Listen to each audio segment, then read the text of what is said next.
pasensya na kayo kanina, brother. Mayroong nadulas yata ang dila ko. Bakit? Ano ba yung sinabi mong kung gusto yung malapit ng mamatay? Ano ba yun pagkasabi mo? Hindi, sinabi mo, namatay na rin.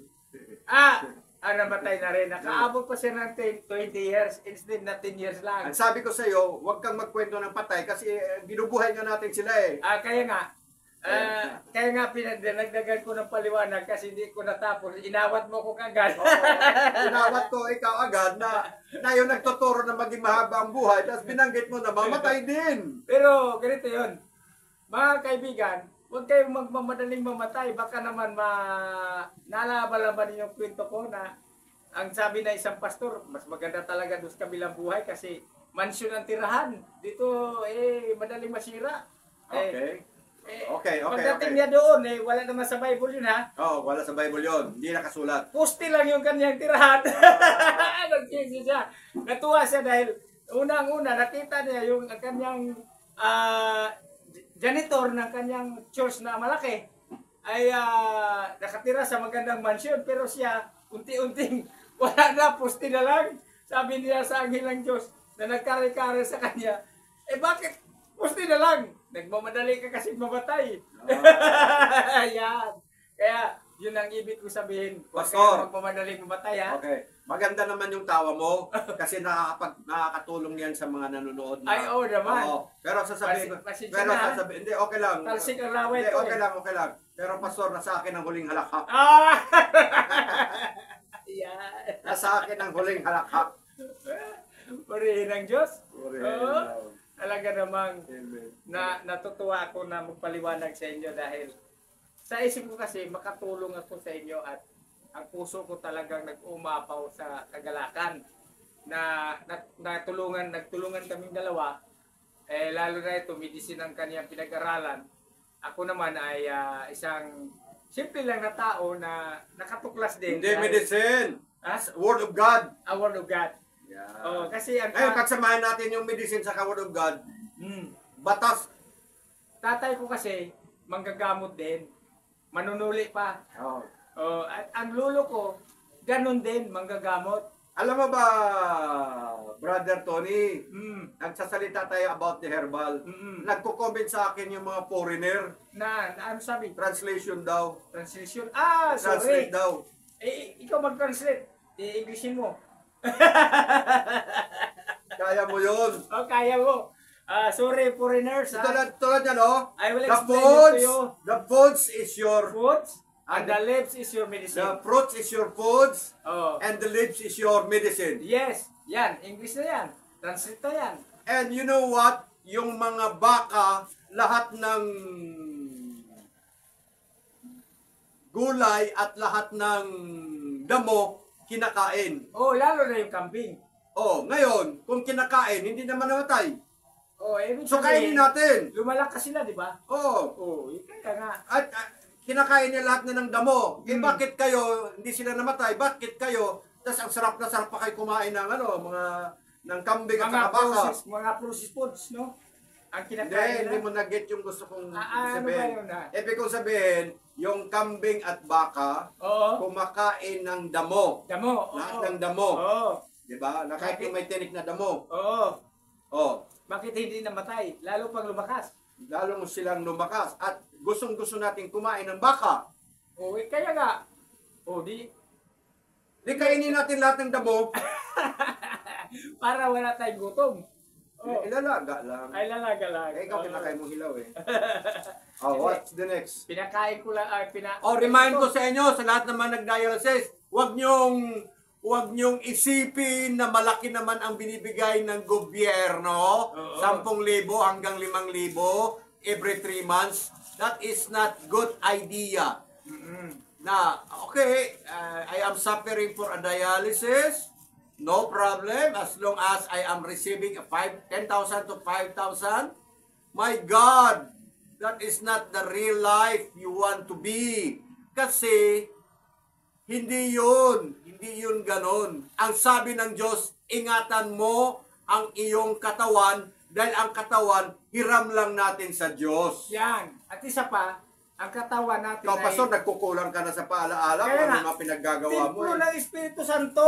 Yan ang paalala Ako ang nagpapaliwanag diyan, dapat ikaw. Kaya nga, Oh, kaya nga ngayon pinapaalala ko na ang katawan natin hindi lang hiniram lang natin sa Panginoon. hiniram sa Diyos kundi Kaya huwag nating bababuyin. ang Holy Spirit nananahan sa ating katawan kapag ito ay ating inalagaan. Inalagaan natin, huwag nating papasukan ng kung ano-anong mga salita na nakapagparumi. Pwede nating papasukan ng katas ng herbal kasi ito nagpapalinis. No? At saka salita ng Diyos para sa spiritual naman, nagpapalinis siya. Wala na pa. Ito pa. Anong bread? O kasi ito, pareho lang pala. Ito, ano to, banabari, natuyo lang. Ito naman, brother, yung pinapaliwanag mo dati, ano nga to? Maganda to, di ba? Ito po ay makabuhay. Makabuhay, yan. Siguradong mabuhay kayo. Kung sa English, Ang- ano yung English yan? Hindi ko alam yung Can give life. Can give life. makabuhay pag meron kang kagalit na tao at kinulam ka, Yan, pasapas lang. lampas lang. Tapos ilagay mo to sa pintuan at Oo. matatakot na yung aswang. Ay, God. Lalo na pag ikaw ay buntis, Mm. sa hinigaan mo meron ka nito. Mm. Yun ay ano ng mga matatanda. Paano di matakot? Ngayon, ito ay hinihiwa na pa juliens at niluluto sa langis. At ito, anumang sakit na ay external Mm. ay gumagaling. Mm. Paano hindi matatakot yung aswang matalas-talas din eh. Yung ahas nga dito takot nga aswang pa kaya. Makabuhay. At So, ito naman ay going to dry, pero ang kanyang mga properties, ang kanyang mga vitamins ay nandyan pa rin. Oo. Yan. Naalala ko ito. Katulad din ng narayan. Nagagamit ko to noon. Sumakit ang ngipin ko. Ang sabi nila, ilalagay ko rin daw dito dito ang sakit ng ngipin ko noon. Sa kanan. Nilagay sa kaliwa. Pero hindi lang ganun. Ang nilagay, hindi ko na-satisfied. Talagang nilagay ko sa kape. Hinalo ko sa kape. Ininom ko. Nawala talaga sakit ng ngipin ko. So, pain reliever pala siya. Oo, pinreliver din pala yan. Pain reliever siya. Pag sa mata daw ang sakit, kanan, kaliwa daw lagyan ng katas. Ganon. Pero ang dahon nga, Turo ng mga inchik yan. ang dahon talaga ang gamot. Kaya lang, sanay tayo, pareho lang naman yan. Nandyan din naman kasi ang katas dyan. So, ayan mga kababayan ko, nagtuturo kami ng mga herbal para magbigay ng informasyon sa inyo at it is a biblical the fruit is your foods. And the leaves is your medicine. Why is it the fruits is your foods? Kasi ang panahon noong araw ng panahon ni Adan at ni Eva, ang kinakain nila prutas. Opo. Kaya mahaba ang buhay. Opo. Kaya ang tao na may sakit, ang madalas na kinakain, blended fruits. That's right. At kung hindi blended fruits, root crops tulad ng carrots, Opo. Kamote. kamote, Gabi. yan.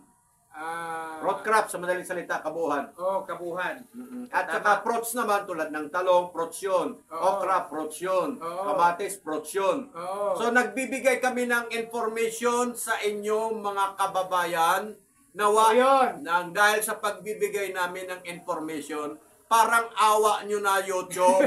Gawin mo na itong viral. Amen. Tama. Diba, RR? Oo. Gagawin mo na itong viral kasi hindi kami gumagawa ng prank para panoorin. Panoorin nyo ang prank, no problem. Matuwa ka sa mga prank na kalukuhan. Pero, Mas matuwa ka dito. mas matuwa ka kasi very informative. Oo. Very informative. Totoo yun. Diba? Oo. Kaya ito yung napili At mabuti na lang, merong nagdadala sa akin ng mga herbal from the mountain, top of the mountain. That's right. He used to travel from his house at around 6 o'clock in the morning. Yeah. And he arrived in my house at around 9 o'clock. So, 6, 7, 8, 9. So, almost 4 hours na naglalakad lang po siya. Tama po yun. Kasi kadilak nga ako eh. Kadilakan. Sana merong anak si Adan at si Eva na pinagpapala na bibigyan si Pastor Tony Lagorin ng sasakyan. Ayan. Tama po. Malay yun. mo, may anak si Eva. O yan. Amen, amen. Kahit isang kabayo lang at isang pambundok na sasakyan, pwede na. Di kailan brand new para hindi Brando, oo, mga brand new yun. Wag sikanhan. makuha kayo sa parinig. Oo, kapag ka nagbibigay kayo, Nagbibigay lang kayo sa pastor. Kailangan sa hindi rin pastor na. Bago na. Oo, di ba? At saka sa kasama ko. No, never mind for me. Oo. Kailangan So, din ng sasakyan. Maraming salamat muli sa Amen. inyong... Meron kasi tayong mga subscriber na gusto daw niya herbal Oo. ang pag-uusapan. Tama, tama. Alam mo bakit? May edad na siya, malapit na siyang matsugi. Malapit na siya magurgur, kaya gusto niya herbal. Pampataas ng buhay.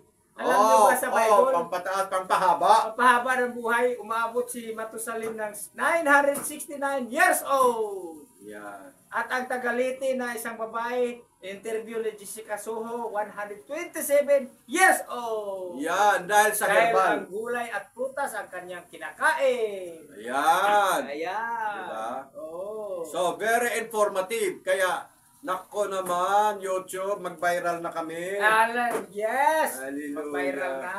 Oo. Yan. So, kayong mga, hindi, ang pinaka bottom line na nagbibigay tayo ng informasyon, hindi tayo iba-viral ng YouTube.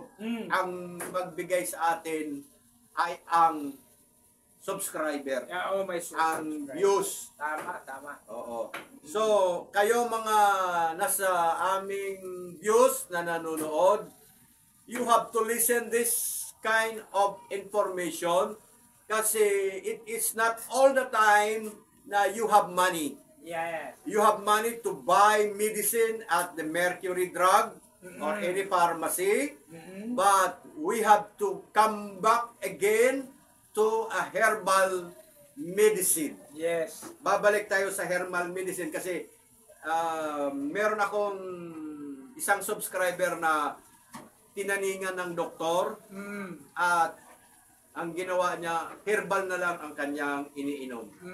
Nilalaga niya. Tama. At siyempre, kapag ikaw mayroon kang sakit, ang sabi sa akin, huwag mong isipin ang sakit mo. Ang isipin mo, Gumaling ka. gumaling ka at magpasalamat ka sa mahal na Panginoon. Dahil ang Panginoon, bagamat ito ay gawa ng Panginoon Diyos, itong mga dahon na ito ay gawa ng Panginoon Diyos, higit sa lahat, ang pasalamatan mo kung sinong gumawa nito. Oo. Tama, tama. Di ba? Sino bang may gawa nito mga dahon na ito? Di ba ang Panginoon? So higit sa lahat, ang unang pasalamatan mo ay ang salamat sa Diyos. Oo, Million thanks to the Lord. Naalala ko lang, brother, nung sila ay papunta sa lupang pangako, dumaan sila sa gilid ng dagat. Okay. Dahil meron silang mga alagang hayop na karay-karay. Okay? Ang sabi ng anghel ng Diyos, wala kayong mainom doon kasi mapait naman yung dagat. Iinumin ba naman yung mga hayop? Pero, kukuha kayo ng dahon ng isupo, ilagay nyo doon na inom nila yung dagat. Pati yung mga tao nakainom. Isipin mo kung gaano ka powerful ang mga dahon Very na amazing. ginawa ng Diyos.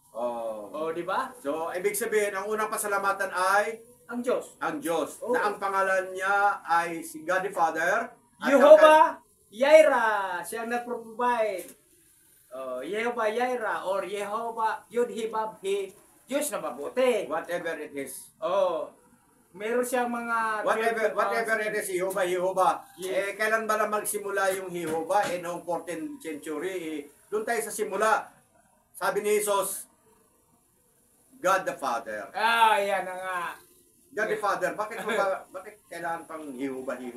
Hindi, kasi binabanggit lang natin yung mga compounds. Jehovah kasi Jireh. Ang karugtong kasi noon, nagpo-provide. Nagsimula lang yung Jehovah noong 14th century. Hindi. Punta tayo sa God the Father, our Father who art in heaven.